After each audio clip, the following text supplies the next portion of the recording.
Hello and welcome to Butter Movies.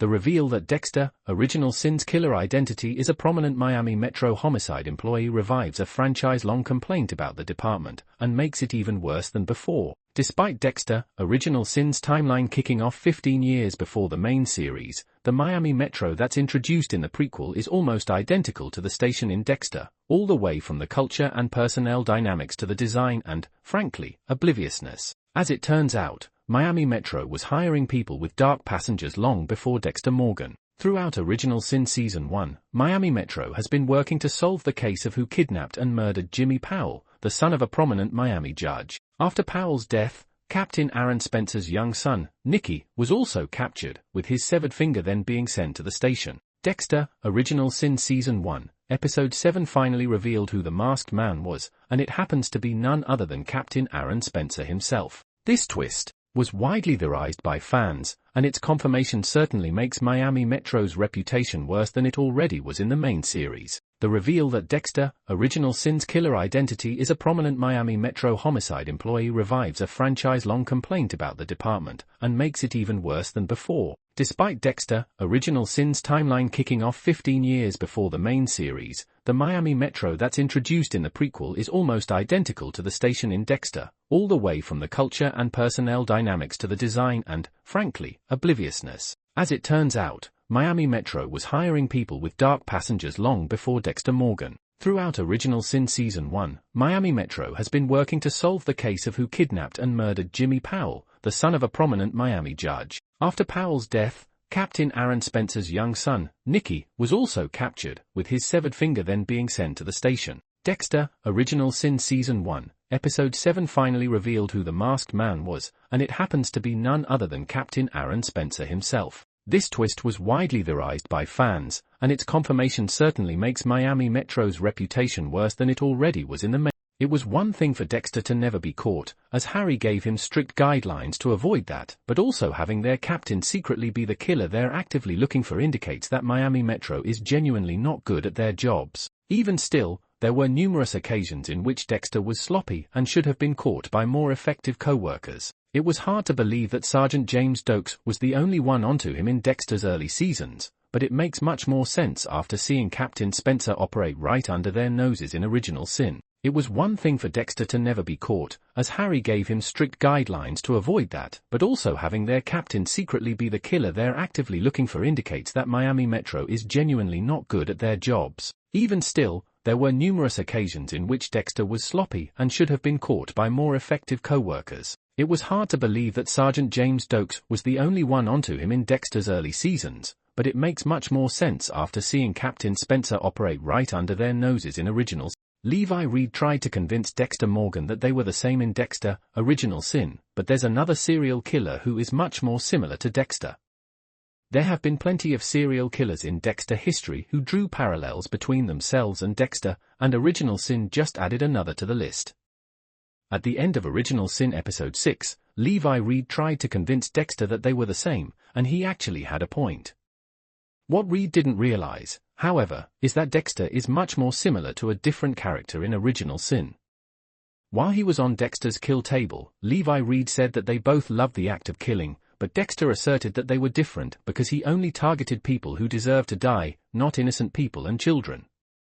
Despite Dexter's rebuttal, he was still thinking about Reed's comparison as he drove to drop the body off in the Everglades, and he even wondered if the code of Harry was all that kept him from being a monster. Dexter likely won't find an answer to that question, though he may have to reckon with it soon thanks to a completely different murderer. Levi Reed was certainly a monster, but he also had a point. Both he and Dexter enjoyed killing, and for all of Dexter's notions of taking out the trash of Miami, he was still a killer. However, Dexter also had a point. His choice of victims compared to Levi Reed, who targeted innocent families and children, put a wide gulf between them. While there are definitely some similarities between Levi Reed and Dexter, there's a third serial killer in Original Sin who is a much better parallel to him, the N.H.I killer. Earlier in the episode, Dexter discovered a new serial killer who was targeting N.H.Is, an acronym for No Humans Involved, that refers to victims who were homeless, gay, or addicted to drugs.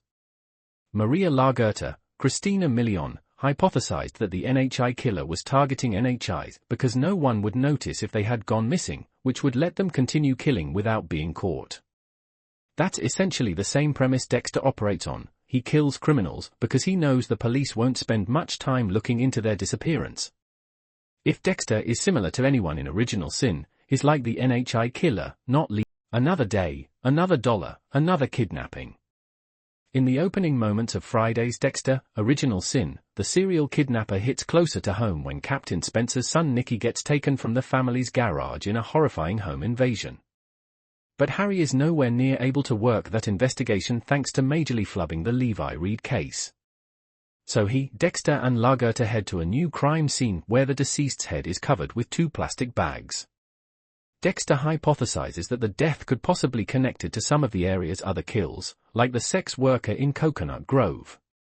Despite the different methods of murder, he says each kill has been more intimate and refined, almost as if it's evolving. And according to the FBI, 3 murders by the same perpetrator equals a serial killer by definition. Lagerta isn't sold, at least until later, when she finds a connection between the 3 Vics. All of them had no family or next of kin. They were completely isolated. Did the killer intentionally select his targets?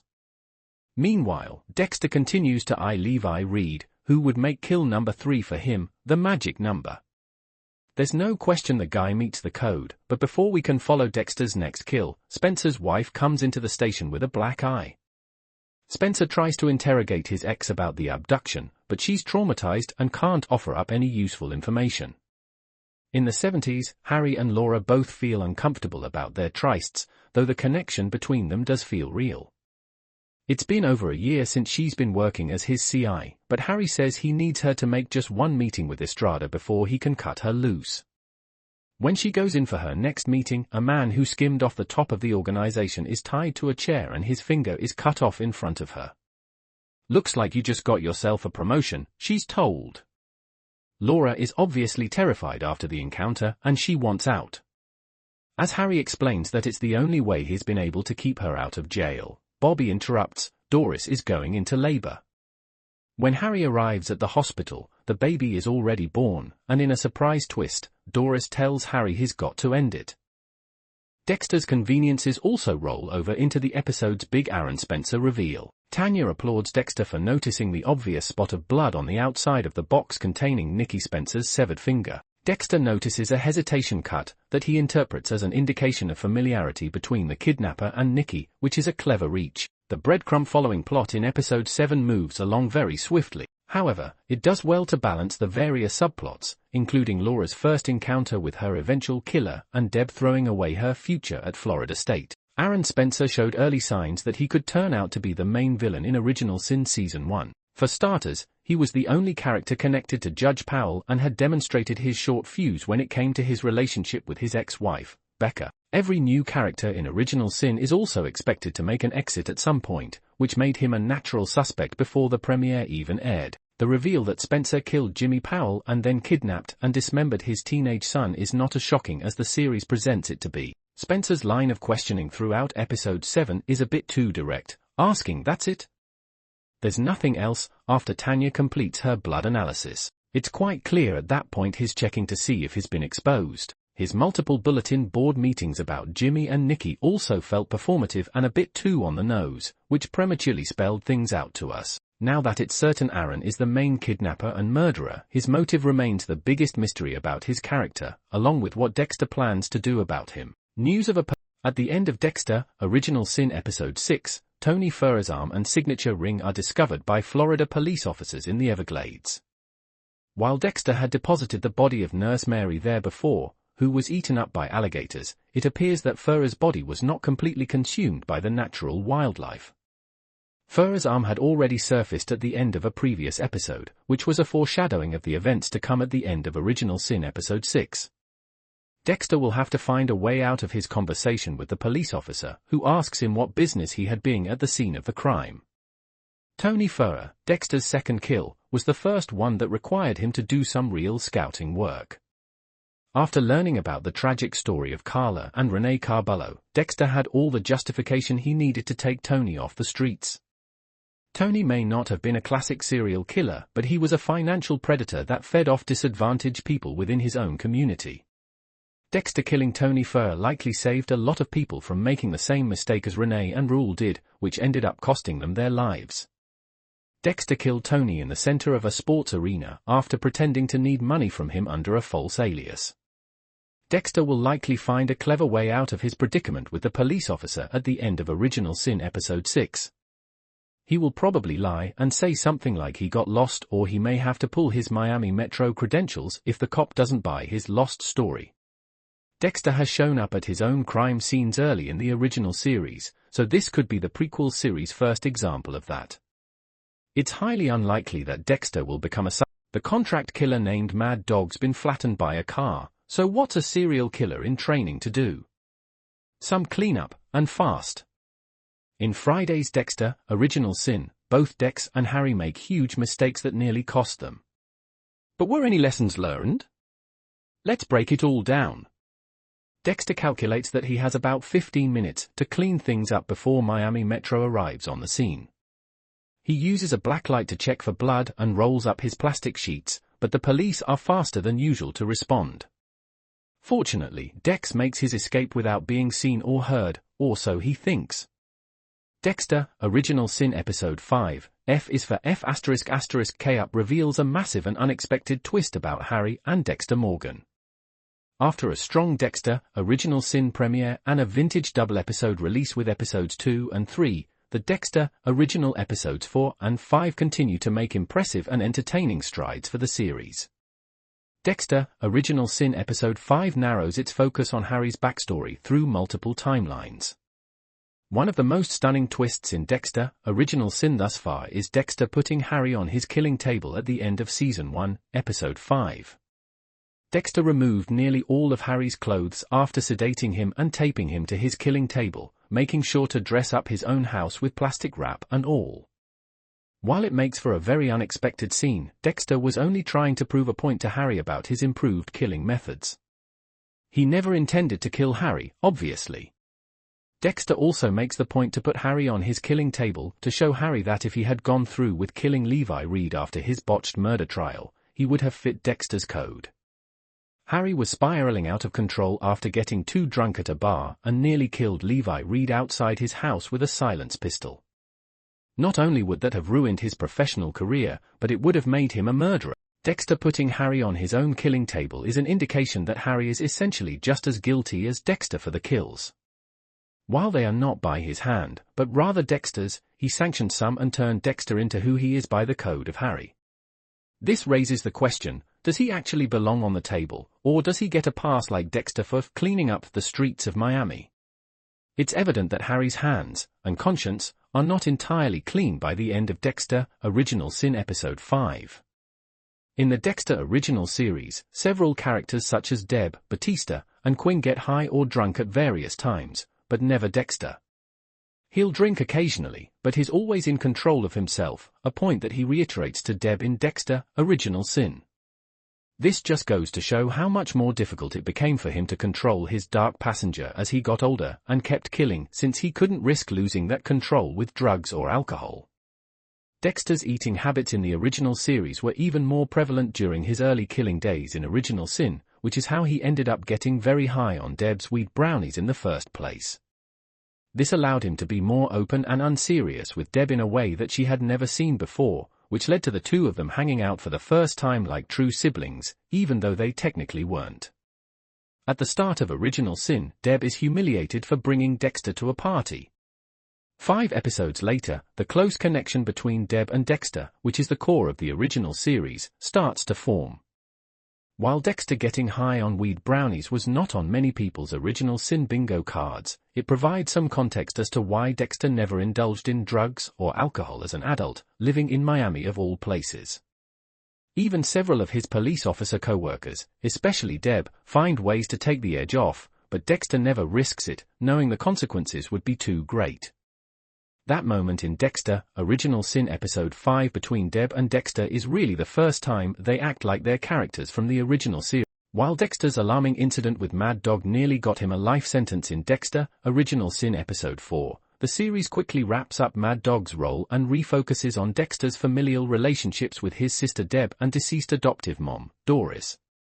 Christian Slater's Harry continues to expand in both the present day and flashback timelines as he gradually becomes the highlight character of the prequel series.